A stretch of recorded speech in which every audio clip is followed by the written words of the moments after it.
So good afternoon. Thank you for joining one of a series of Learn United conversations where we talk with community experts about issues that are affecting our neighborhoods and the people of our city. I'm joined today with four great panelists who are incredibly knowledgeable and they're experts, but they've also been longtime friends. So it's a pleasure to be joined today by the following individuals. We have Carly Booz, the Executive Director of the Affordable Housing Alliance of Central Ohio. We have Kevin Wheeler, the Assistant Director for Growth Policy for the City of Columbus, Leah Evans, President and CEO of Homeport, and Aaron Prosser, Assistant Director for Housing Strategies, also with the City of Columbus.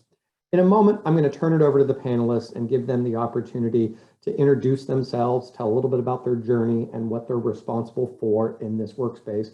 But let's just put this conversation into perspective. The current Columbus zoning code was written around 1950. At that time, there were 375,000 people in Columbus, and we've now grown to be a city of over 900,000 people. That's a growth of over 500,000 people.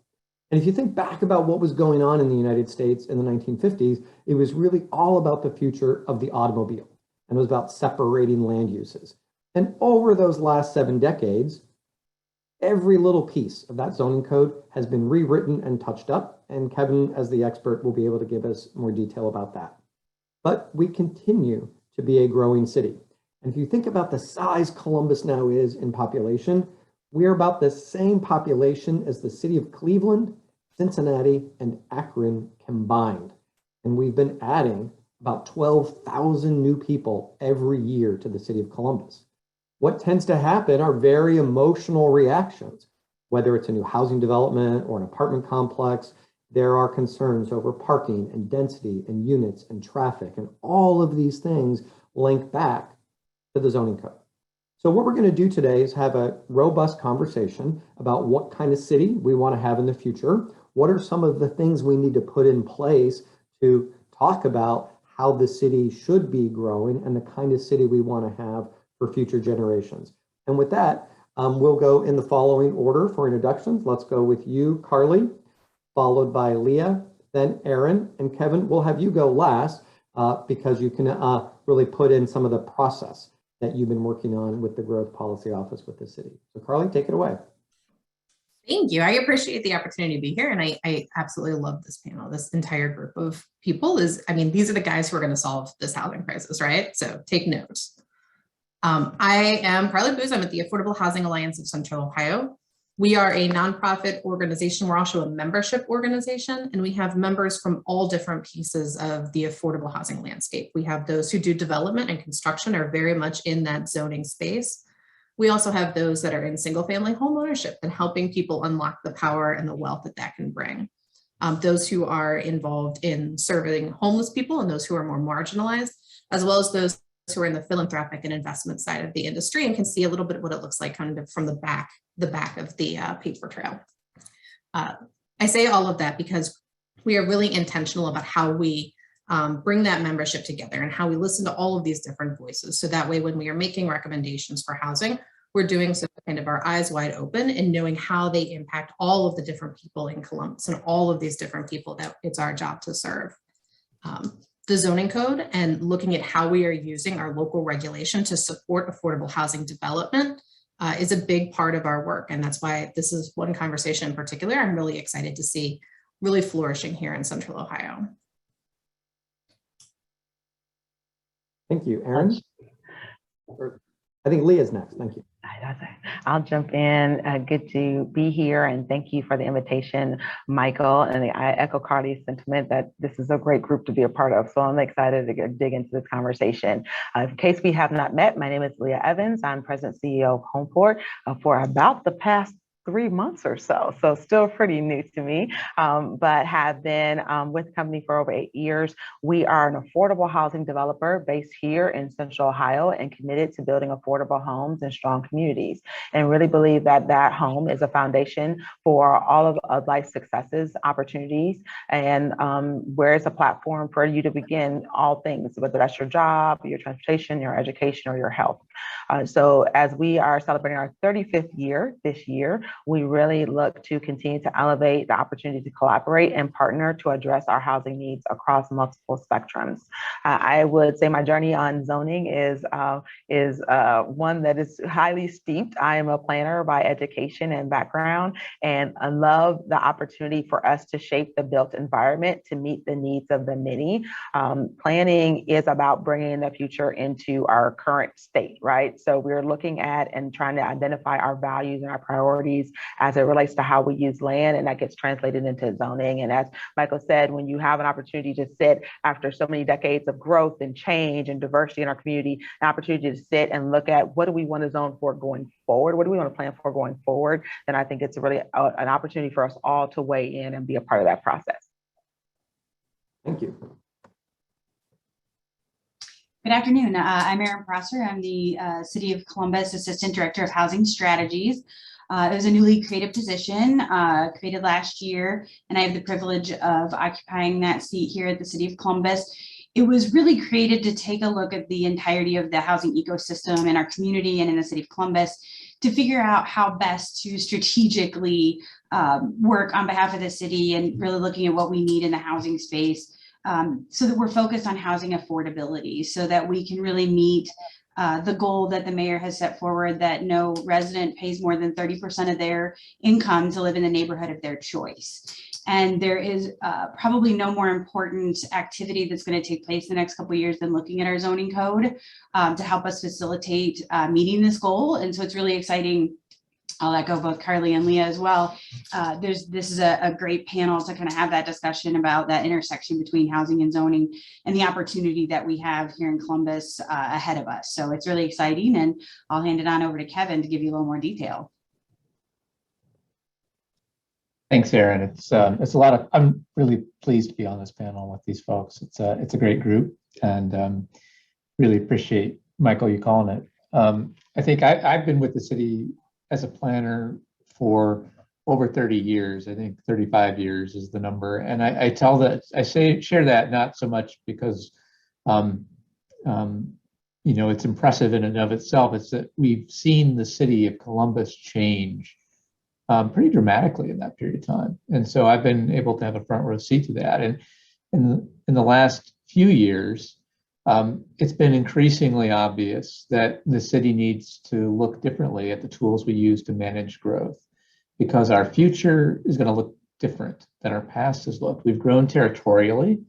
Michael mentioned that in 1950, the city had 375,000 people. We also had 40 square miles, and today we have 220 square miles. So we've grown dramatically in a territorial sense, but in the future, our growth will be more up rather than out. And so my position, like Erin's, is a relatively new position, focusing on growth policy, working across city departments, examining these tools and policies that we use to manage growth. And so we're at this really pivotal time. We're thinking about climate and sustainability, affordable housing. We're thinking about transit in a way that we haven't for a long time. Some of you are familiar with the Link Us initiative by the city, CODA, county, Morpsey, and other partners. And then the zoning code. And Michael led off with reminding us how old the current code is. And this code was established sort of on the heels of a time when land use policy, home ownership tools, loans, all kinds of ways that we regulate and help to build our cities were pretty openly discriminatory. And I think that one of the things that we want to look at as we move forward is how do we as a city become a more equitable, thriving city for all of our residents? And we know that the current code isn't going to get us there. So I know we're going to talk more about that, so I'll stop, but we are in the midst of, or rather we're at the beginning of a process to update that code. And I'll share more as we go about the conversation. Thanks. Great. Well, thank you, all of you. I think I was in such a rush to jump into the conversation, I didn't really explain my own role. As Michael Wilkos, as Senior Vice President of Community Impact, why is United Way interested in the zoning code? We fund more than 90 nonprofits, and while we are focused on basic needs, hunger, homelessness, student success, kindergarten readiness, making sure kids graduate high school on time and are prepared to be in the workforce. Well, the reality is there's 200,000 people who live in Franklin County in poverty. There's another 200,000 people live in Franklin County that are between the 100 and 200% of federal poverty. About 400,000 people who are really struggling to make ends meet. And there's really two things I often hear in many conversations. One is housing costs, both rents and for sale, is just skyrocketing into uncharted territory. And then a few minutes later, I hear somebody say, who's going to live in all this new housing I see under construction? And the reality is that there's not nearly enough housing being built in our community. And so maybe I want to stick with you to kick this off, Kevin, and that is, what issue or challenge does the current zoning code create for Columbus? So, Michael, we recently completed an assessment of our code and process. We thought it was important to bring in a third party to help verify in some cases or correct our thinking about the current code. And really, they came away from a fairly in-depth process and analysis, identifying 5 key areas where our code was not getting the job done.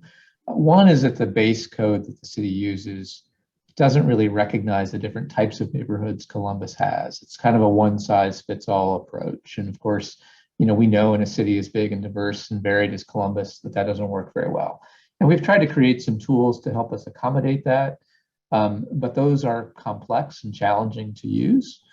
Another key problem with the current code is that it doesn't really support housing and transit in the way we need it to.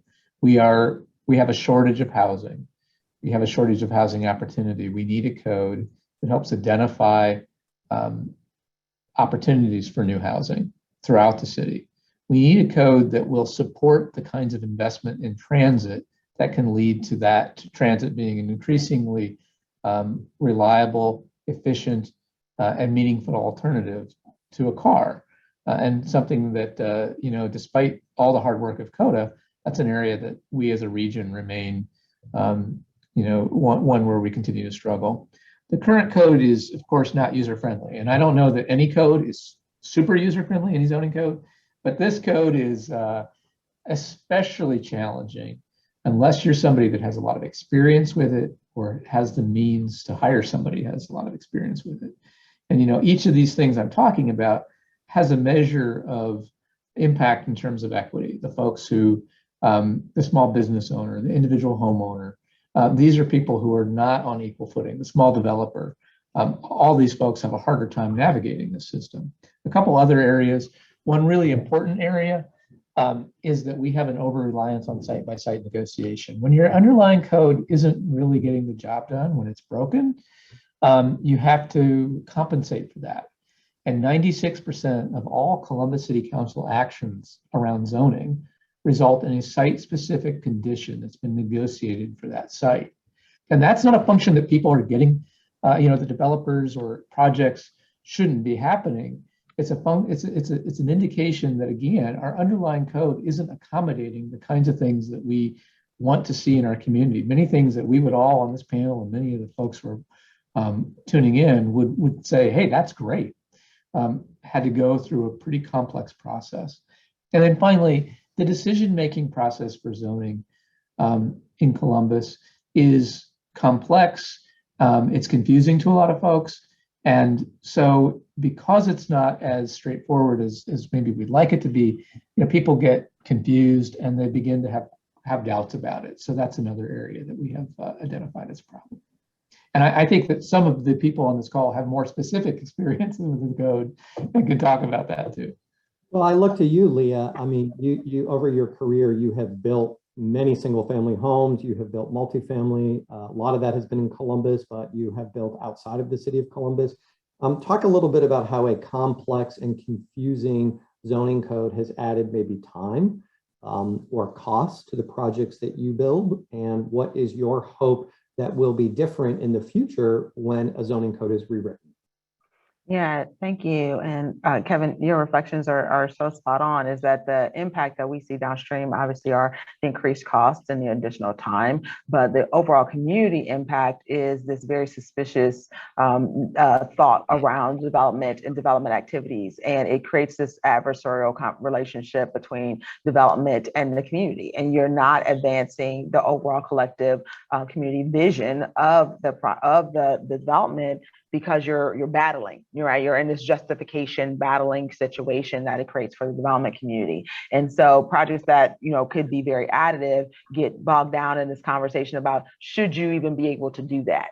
And we can say again that code doesn't necessarily reflect what is a current priority or the current priorities we have across the community as to how land is being used. Land is finite. We don't have, not making any more, right? So as we think about how land is deployed and used, we have to have the tools to actually advance it. And we do find that in the more difficult zoning situations, like Kevin said, you have to have an attorney. We have to have someone to consult with and understand that. We have to employ our architects and our engineering folks very early on to design and respond to some of the limitations of the current zoning code, to be able to put together what the variance would look like, right? So now we have a whole slew of folks before, in our case, we even get funded, which is very cost prohibitive to our pre-development efforts and being able to bring projects online. And in our construct, there's no downstream user to pass that cost on to, because of our restricted rent environment.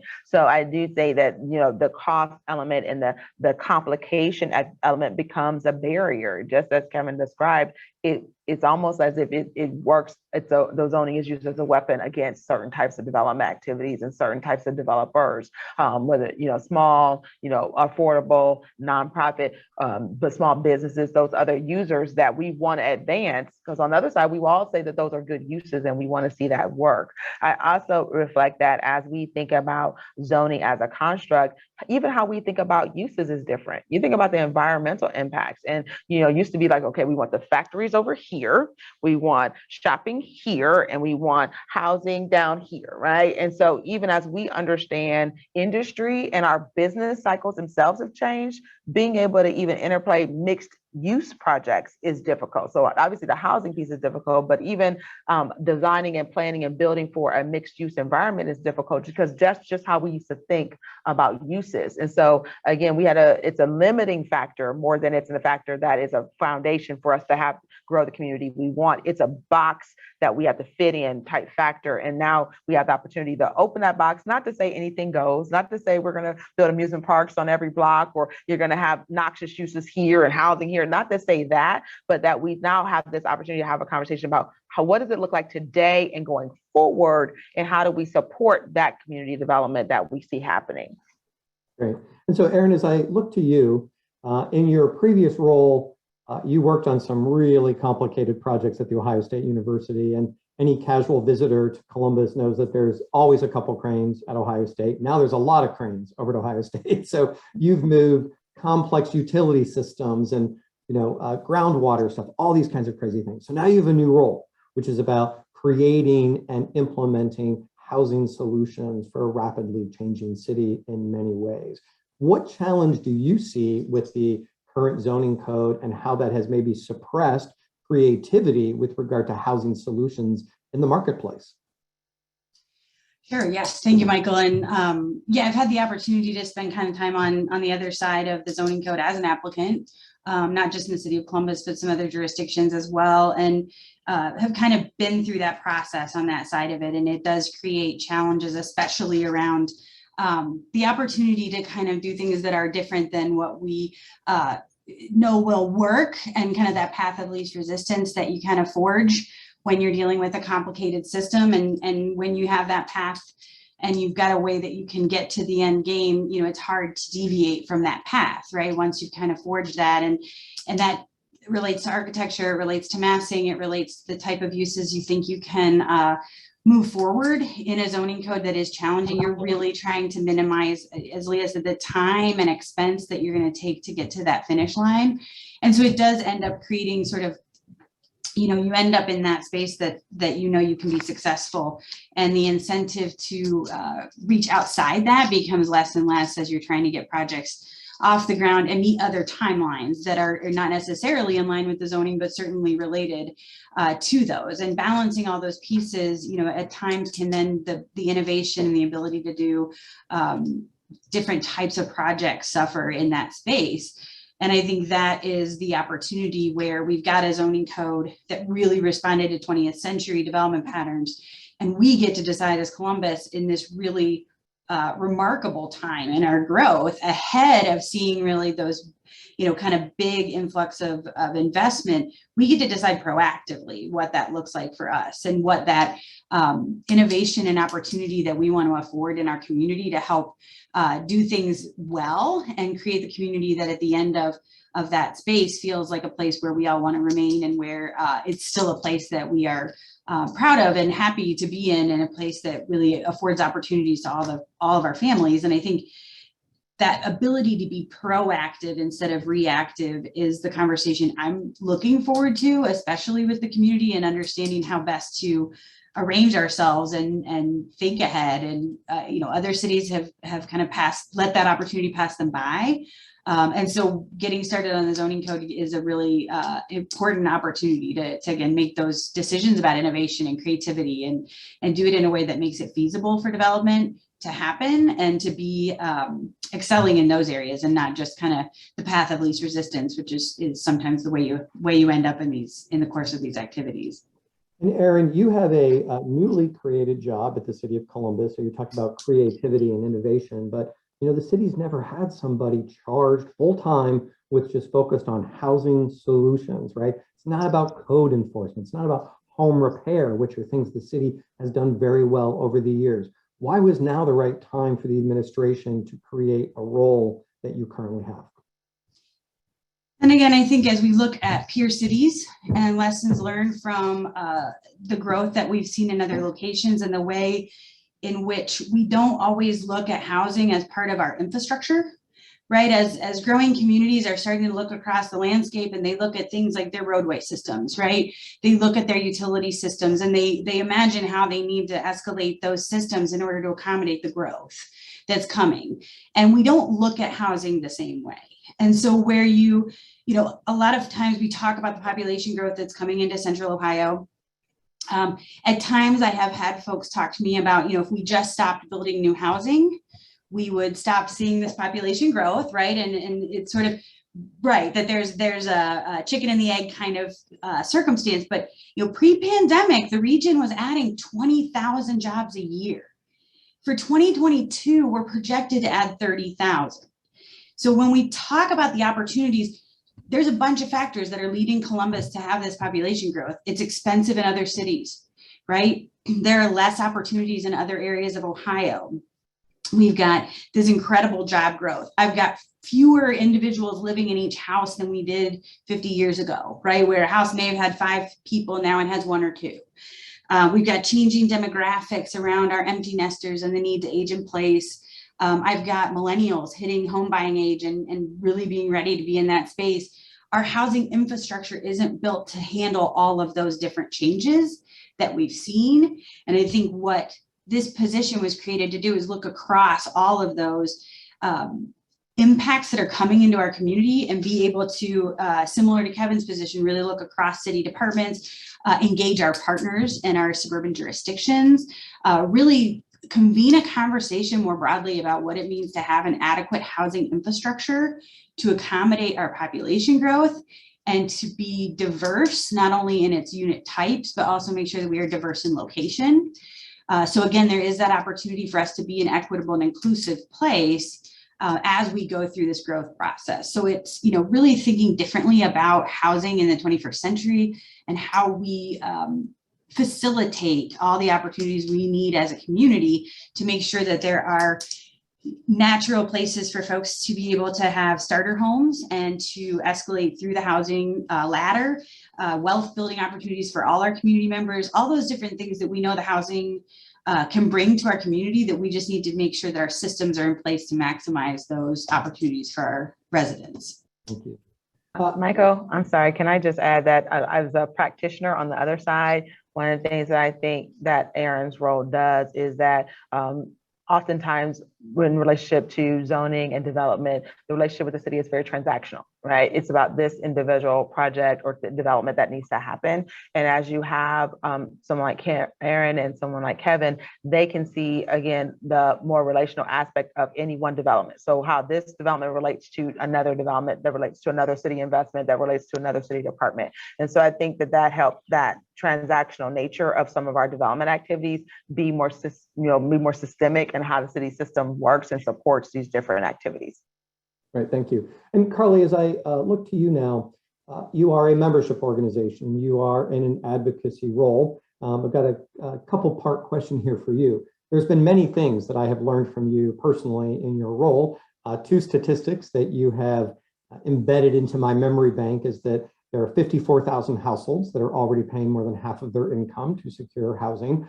And that in a 2-year period from 2017 to 2019, our region lost 19,000 units of affordable market rate units as those price points were able to go higher and higher due to a scarcity of units. So from your perspective, why is now the right time for us to be embarking on rewriting of the zoning code? And how do you hope the new zoning code will impact affordability and the production of affordable housing in Columbus and then hopefully across the region? Yes, those are two statistics that I think you see kind of embed themselves throughout all of our work as well, but let me throw two more at you. Okay. The first is that for every 32 extremely low income residents here in the region, we only have, pardon me, I flipped my numbers. For every 100 ELI residents, we only have 32 homes for them. So the vast majority of people who need affordable housing cannot access it. We do not have the buildings that exist to serve them. And to just bake that crisis in, as bad as it is today, without letting it get worse in light of our population growth, we should be building between 14,000 and 21,000 units a year. And we're not. By no means are we hitting there. Even in our best years, we are thousands of units short. There are no silver bullet solutions that can fix that. That is not one trigger that we can pull. We need a real diversified slate of policies and programs to respond to that. But our zoning code can either be something that helps contribute to that and helps resolve the housing crisis, or it can be something that hinders it. And as I think you've seen Kevin and Aaron really clearly lay out, what we have is an anachronistic code. It's something from the 1950s that reflects 1950s policy that is not equipped today to deal with the housing needs that we're facing on the ground. And instead, what it's doing is it's carrying forward and it's grandfathering in these policies of the 50s, which were suburbanization. Get housing as far away from each other as humanly possible and be entirely car centric and depend entirely on having an automobile to get from one place to another. And the second one was segregation. And it was segregate housing types in lieu of segregating people, which is really what the end goal was. We've tweaked and adjusted that housing code a lot from the 1950s. You will not see explicitly racist terminology in that code. But I always make the analogy, right? Like I'm a baker. At home, that's the thing that I like to do. That's how I relax. And whenever I'm baking stuff, I'm going to put flour, I'm going to put sugar, I'm going to put eggs and some butter in it. And like I can add more butter and get croissants, or I can take away some flour and get a torte instead of a cake. But as long as I'm working with these ingredients, I'm going to get a baked good. I'm never going to get a chicken dinner. And as long as our zoning code is working with the ingredients of segregation and isolation and suburbanization, you can tweak and adjust and modernize that all you want. But unless you start from a new ideology and you root it in the philosophy of today and what people want today, which is equity and diversity and access to affordable housing, we're never going to be able to solve the underlying affordability and equity issues.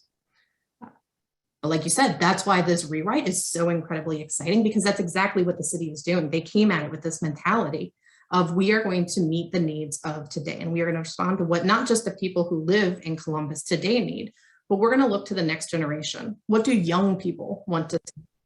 What do the people who work here but can't yet afford to live here need? What do those future residents need? That's exactly the right mentality to approach this with. I think we're at stage A1 of this process, and there's a lot of time One of the things that I find most exciting about how the city is engaging this is that they are being very community oriented, right? They're not just bringing in technical expertise, but they're bringing in people who know how to work with the community, who know how to gather all of that feedback to make sure it's responsive to what we want to see. So Kevin, as I look to you, we've had this big challenge of we've been chronically underbuilding, not just in Columbus, but across the metropolitan region.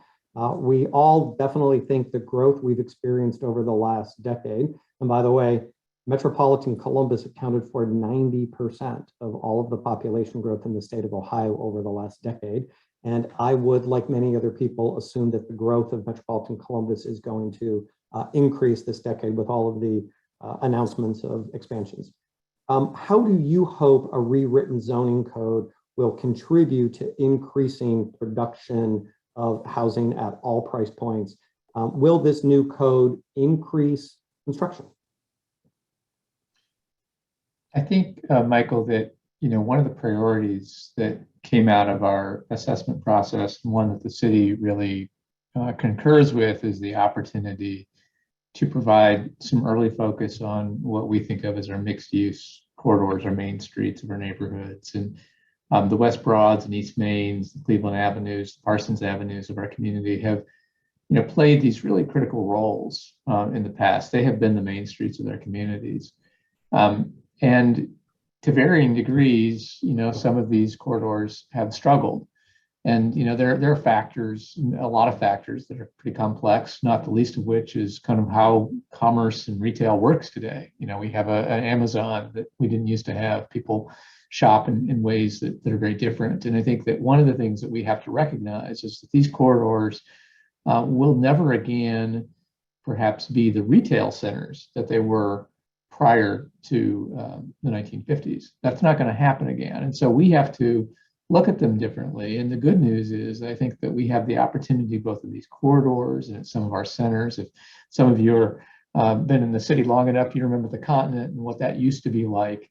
And we have a lot of areas like that really are ripe for redevelopment, we believe, and can accommodate a mix of uses. And certainly that's not the entire answer, but we believe that positioning these areas, these mixed use corridors, these retail centers, to accommodate new development, lowering the barriers to that is a really critical step. And one really simple example, the Andersons in Northwest Columbus at the intersection of, or near the intersection of 161 and Sawmill, is now an apartment development that has, I think, 3 different building types, and it's on the site of the former Andersons. I love that store. Like a lot of people were sorry to see it go. But that's an area where if you look at all the retail space in that vicinity, you're thinking, okay, well, as the patterns change of our community and how we shop and how we go about our lives, that's an area that's going to have to transition ideally. And so we want to be ahead of that. And so that's one example that I would say is pretty important. And Aaron, how do you hope a new zoning code will contribute to your ability to deploy more innovative housing strategies? Yeah, and I think that's really, I think we've all talked a little bit about the fact that there is no silver bullet. So while the zoning code is a piece of that conversation, it is a really important one. And I think, we talk a lot about the need to build more units, but, we won't build our way entirely out of this problem, right? And determining how we grow is going to be just as important as the volume at which we grow. And zoning is a really important tool in laying out that physical plan of how we want to grow. And I think as Kevin talks about the corridors, I mean, we have a relatively unique opportunity relative to our peer cities around the corridors that we have and the strength of that corridor system that is naturally laid out that we can take advantage of. In ways that we can be thoughtful ahead of time and kind of have these conversations with the larger community to make those decisions, not on a site-by-site basis, but in a more comprehensive, thoughtful way. I was listening to a podcast not long ago, and there was an economic development professional, and he said 15 years ago, when companies were looking to move to a community, they would send their accountants. Right? They were looking at the cost of doing business, right? What was the utility cost? What were the land costs? How is that going to shape? And he said, in the last 10 years, the folks I've talked to in these companies is human resources. And the need for talent retention and acquisition is really, really important to these companies that are coming into Central Ohio. And so that balance between growing and building the density and the units that we need to meet our need and our population growth, coupled with the balance and the need to understand what is so advantageous about life in Central Ohio and making sure that that's part of these broader conversations as well. And the ability to do that and the structure of the zoning code rewrite is going to provide that opportunity to do it right, and really create that opportunity for balance and to have folks participate in the conversation, and folks that we don't always see, right? Folks that we may not always see able to come to the table. I think about, small business owners that have to, they're doing dinner service. And so attending a public meeting on a Wednesday may not be an opportunity for them. All of those folks that we can start to engage in a lot of different ways across this process, I think is a big part of the opportunity. Again, not just to accommodate the growth that we need and make sure that we have that accounted for, but making sure that we're doing it in a livable, meaningful way that's important to our neighbors and community members as well. Another thing the census revealed, 2020 census revealed, is that every single community in Central Ohio is growing. And that growth is pretty equitably distributed. We have high growth suburban communities on the north, on the far south end, Canal Winchester, and we even have all of our inner ring suburbs. I mean, Worthington, Arlington, Grandview, Bexley, and Whitehall are also growing, even though they don't have greenfield development the way some of those communities along the Beltway have. So as I look to you, Carly and Leah, because you are far broader than the city of Columbus, do you hope that Columbus's rewriting of the zoning code will have a domino effect where other cities in the region will also look at how their zoning codes are either contributing or hindering development? I mean, this whole sense that, prosperity on the urban periphery is not a sufficient defense for your isolationism. We are a connected region, and as we continue to grow, that interconnectedness is going to be even more clear. What are your hopes for what's happening in some of the other communities beyond the city of Columbus boundaries? Yeah, thank you for that. And I'm going to answer your question, but I want to put a pin in something that Carly said earlier, because I think we're going to have to address that we don't all see the benefit of this work, right? So we don't all see growth as good. I think, when some of us alluded to that earlier. And so how do we help people connect with how that wrestling with change and that change management, which is a part of this process. So I'll answer your question first is yes. We've seen our peers in Reynoldsburg. They've been, done some really proactive work around their zoning code. We see our work in Whitehall. We have 4 projects in Whitehall in a span of a little less than 5 years, not just because they adjusted their zoning and they plan, but because as leaders in that community, they adjusted for growth. And I think you see Mayor Maggard and Zach really, and their council and their planning commission all get on one accord about how they were going to handle growth and what kind of growth they wanted to see. So as we talk about the zoning code, again, as one tool that is representative of our community's goals and aspirations, we also have to acknowledge that there's a bureaucracy that comes with any development process. So it's your zoning code and it's your planning and it's your permitting and it's your planning commission and area commission process. It's your leadership, your city council and your mayor. It's all of these groups working together with the citizenry to actually advance the work that you want to see. But I do think that's 2 different examples of that. Whitehall, prior to having a zoning code rewrite, acknowledged and decided that which direction their community wanted to grow in. And then in their case, even had made some proactive investments in land. So again, land being finite. So land, we don't have any more of it. How do you actually have the uses that you want to see as a community? Well, you have some control from the land. So that's the idea of a land bank or community improvement corporation or other organizations that invest in actually the land that gets you to a development outcome that you want to see. But I do think that Columbus being the land large community that it is, having the impact on these other communities is going to be tremendously additive versus like a Cleveland, which is more, actual rings around the city, or Cincinnati, same thing. If the Columbus zoning code changes, does start to impact regionally what we see as development patterns, and definitely I think, you know, could be positive and additive for our other community members where we've had success and where we maybe have had some challenges. But that investment has to come alongside with these community conversations about what change is and what the changes that are happening and how there's not necessarily a loss factor. I think that's obviously what we work against with our community members oftentimes in terms of our individual project, is that there's a feeling of loss. Whatever you're doing is different than what was there already, and how does that impact me? And so being able to have a broader community conversation about growth not being lost. So the people like, you know, the smaller town feel of Columbus, or they like, you know, having, you know, their large side yards, or they like certain things, right? And so how do we make sure that people feel like there's a both and that this isn't going to replace this, and that this no longer exists? This is just how we add on as a community. And I'd love to build on that too, because I think, yes, City of Columbus and all of our suburban communities are looking to what growth means for the future. What are the next 10, 15, 20 years looking like?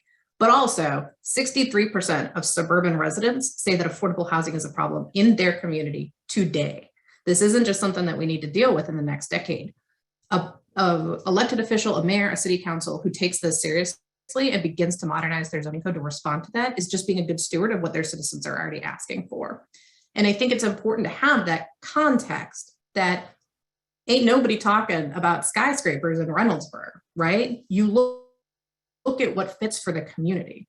And I personally grew up in a duplex, right? Like that was my home, suburban Wadsworth, Ohio. I lived in a duplex. My parents rented out the other side. That's how they saved for their down payment to buy their dream home. And then when they moved up, they continued to use that rental income to put me and my brother through college. That's density, and that's the American dream. And we can't do that anymore because our zoning code is standing in the way in too many communities. But just tweaks that our population is already demanding can get us back on the right track. So I'll open this up to all of you. What role does the nonprofit sector play? What role do community groups play in kind of being advocates? Or, you know, because if the information isn't shared, this is change. Oftentimes people react to change in not very positive way. What are your thoughts? And when I think about the nonprofit sector, right, we have relationships with about 90 nonprofits. Collectively, they employ about 15,000 people. And we know wages in the nonprofit sector are low. When we've been meeting with a lot of our funded partners, they've been telling us for the first time, well, they've always got these emergency cash assistance to help with rental payments for families that they serve. Some of them are actually starting financial tools for employees who are struggling to make ends meet with rent. So what role can the nonprofit sector play? What role can community groups play in continuing to shape this vision about the city of the future and how zoning is connected to it? What thoughts do you have or advice on that? I mean, I'll jump in because a fair amount of our membership are nonprofit organizations. And I'm going to paraphrase something that I've heard Councilman Doran say before, who chairs the housing committee here in the city of Columbus, which is that there are only 7 council members for our city. They need to be able to rely on the outside expertise of people who are on the ground. They need to rely on the nonprofits who are working with people every day. And they need to rely on the area commissions that are seeing this from a neighborhood perspective as well. Those are incredibly important components of any revitalization, any rebuilding. I think that we need to be really intentional as planners and lawyers and lovingly nerds in how we are going out and getting that feedback though. Even if you look at you know, the engagement that's happened, and I think Aaron began talking about this, can everybody make it to a city town hall at 6 o'clock to 9 o'clock on a Tuesday night with 2 kids in tow who are hungry with McDonald's in their backpack? Probably not. That's not the easiest way to engage. And it sure isn't during a pandemic when people are still kind of uncertain on how they're going to come back to the real world. So how are we creating engagement opportunities for everybody so that they can say what their feedback looks like, especially people of color, especially younger people, especially renters? I mean, all 3 of those demographics are historically underrepresented in public conversations because of those barriers. But again, totally achievable, totally solvable issues. As Carly said, I think our role in this space is that we do have groups that we represent and or we can connect to. So how do we make sure that those voices get lifted up from the community that we serve, either directly from them and or using the methodologies that we already use to engage with people? We are already are engaging with our resident population, as many of our peers are, as you referenced, Michael. They're with people every day. How do we start to tease out and again help them be connected to the larger ecosystem that is their community, and how they influence that? Because they historically haven't felt like they have any influence, right? So they may have been completely disengaged because it's like, my voice isn't heard, I'm not being listened to, or I don't see myself in that work. But as we continue to advance so that we all can see ourselves in every aspect of this work, then we can be those advocates in that bridge. We can, be the trusted partner that they will tell, you know what, it's really tough when the bus stop is this many feet away or it doesn't have a shelter. Okay, then I can share that, I can share that feedback back with our peers at CODA because they're listening, right? So I think that we can be that conduit to be amplifying, maybe megaphones to amplify the voice of those that we work with, and to show them ways that they actually can use their own voice, either through, other engagement methods. Is that online? Is that, calls to their, their representatives? Is that letters? Is that, a smaller meeting that's held at a more convenient time or location? I think that also, now, no offense, obviously, to our market rate partners and our for-profit world, but because we have to be driving by our mission, that we all need to lean in on that is first. And our mission is to build a better community. All of our collective missions is to build a better community that works for all of our citizens. And if we lean in on that, then that requires that our boards, our staff, and those that we serve are being lifted up and engaged in this work and driving toward that. And there's a lot of ways to do that. We do that by building houses, but maybe again, today it's by adding voice to the zoning conversation. So I think we all kind of see our niche or our lane and want to stay in it. But in this case, we need to be reaching in and sharing and maybe looking into other people's lanes and giving some feedback on how that works best for our community. And Kevin, sorry, I'll say too that consumer demand and responding to what people want that Leah is talking about is so important. Like if you look at Columbus Underground, they do that annual favorite neighborhood survey. It's always like Clintonville, Italian Village, Marion Village. You can't build those today. Those are all illegal to construct. You could not start with a blank field and try and create what people want. If we listen to folks at the beginning of this process, we can get there. So Kevin, you surveyed thousands of people across the city and collected that information, and this will take years to put into place. What will the city be doing to continue the community engagement throughout the process?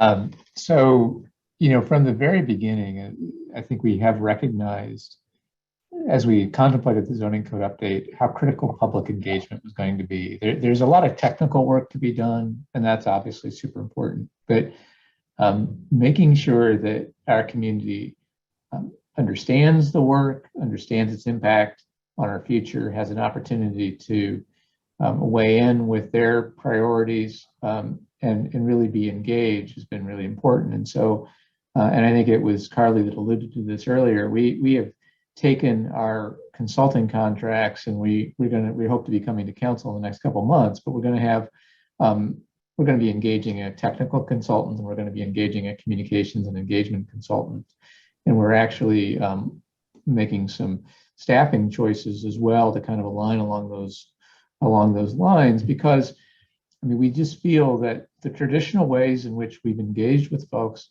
that's been fine, and everybody that comes and engages in the process has that right. But what we see is that we are missing key constituencies in our community. We are seeing much lower representation among African Americans, among lower income folks, among younger people, among renters. And so, it's really important to us that as we move forward, we are very deliberate about reaching out and engaging those constituencies. And I think in some cases, that will involve giving folks an opportunity to learn more about zoning and development, why that might matter to them. As several people have already talked about, it means not having all your meetings on Tuesday night at 7 p.m. We did a zoning code survey online, probably not the best move. We didn't have funding. So we did it, and we talked to folks. We talked to you, we talked to your your partners, Michael. We talked to the Equity Now Coalition and folks in that doing that work, and we were able to increase our participation. But ultimately, I think that what that really reinforced to us was you got to do things differently if you want to broaden the reach. And I think that that's really important to us because, you know, these are people who have a big stake in our future as a city. And so really, I think from the very beginning, that is our intent. That's going to be a long process, and I'm sure people will have different opinions about how well we're doing it at a given moment, but that's certainly what we're trying to be about. Thank you.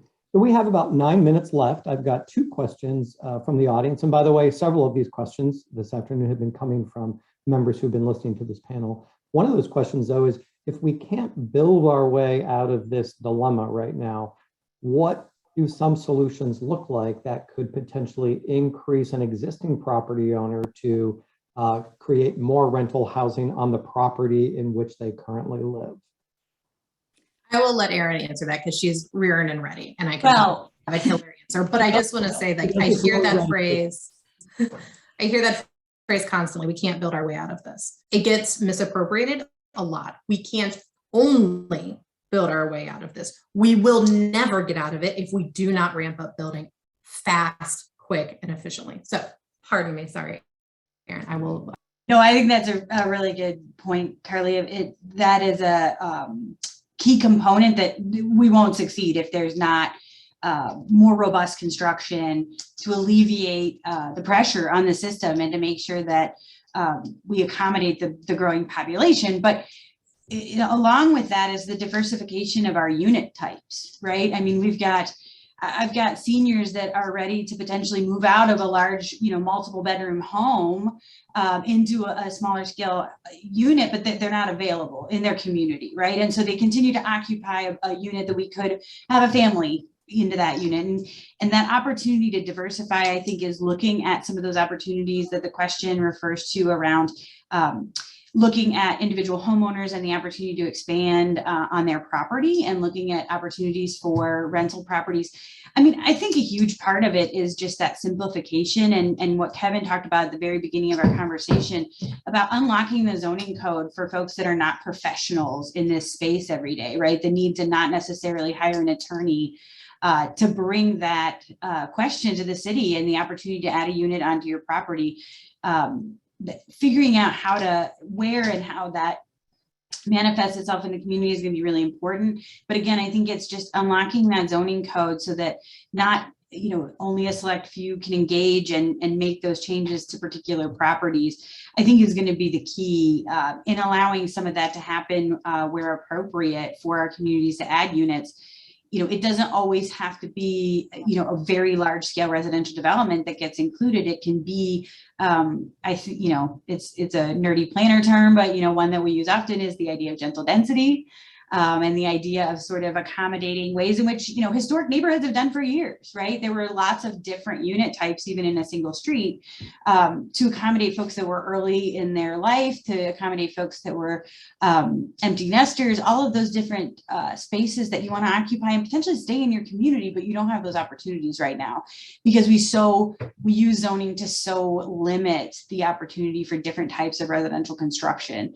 So I think really understanding what the opportunities those bring into our communities is going to be really important and just making it easier to do. So Erin, in my own neighborhood of Wineland Park, there are people who've torn down detached garages and rebuilt those garages with apartments above, or what I think the zoning code calls these accessory dwelling units.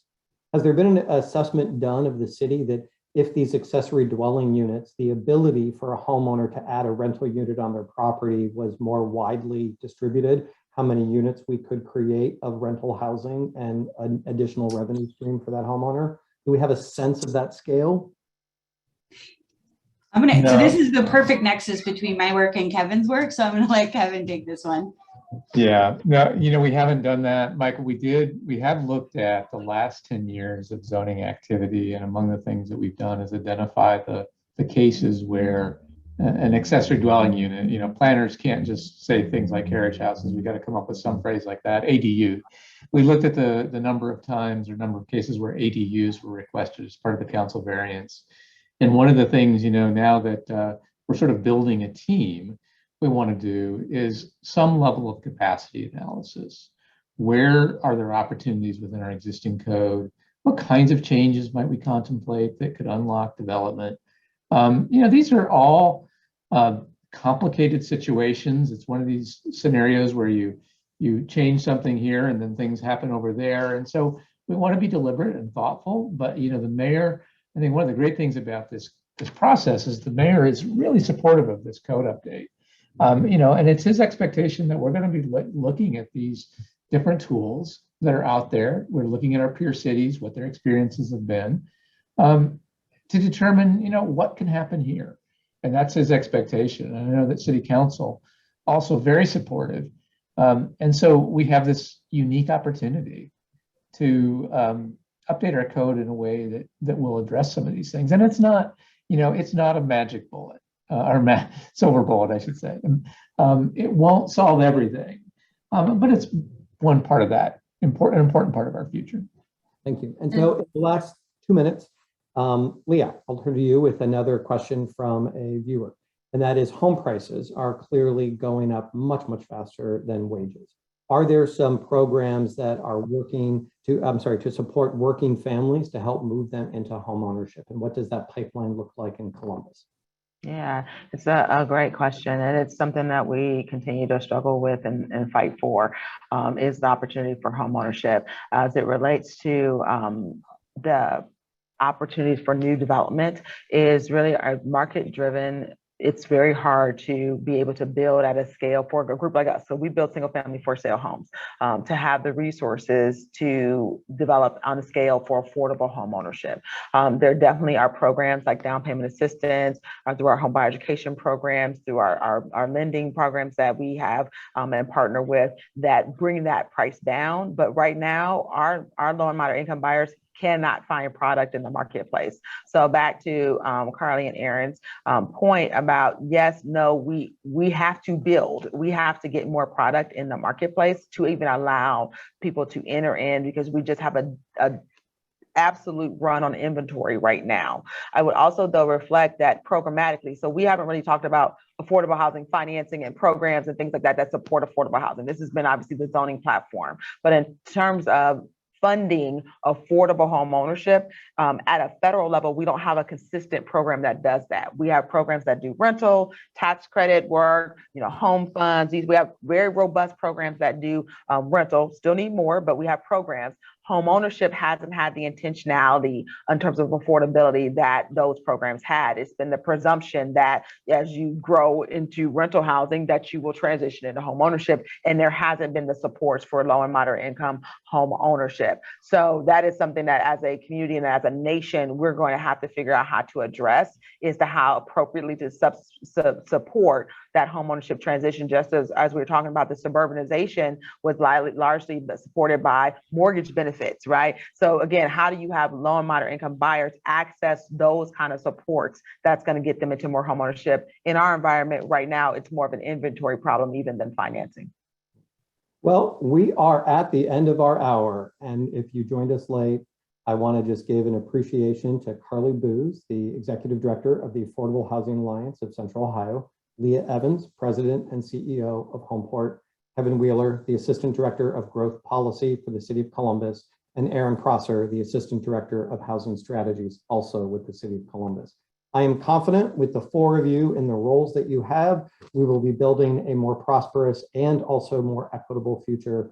And let's move forward with some more housing. So thank you so much for joining us today. And I hope our viewers learned a lot about how housing impacts affordability in Central Ohio. Have a great day. Bye-bye.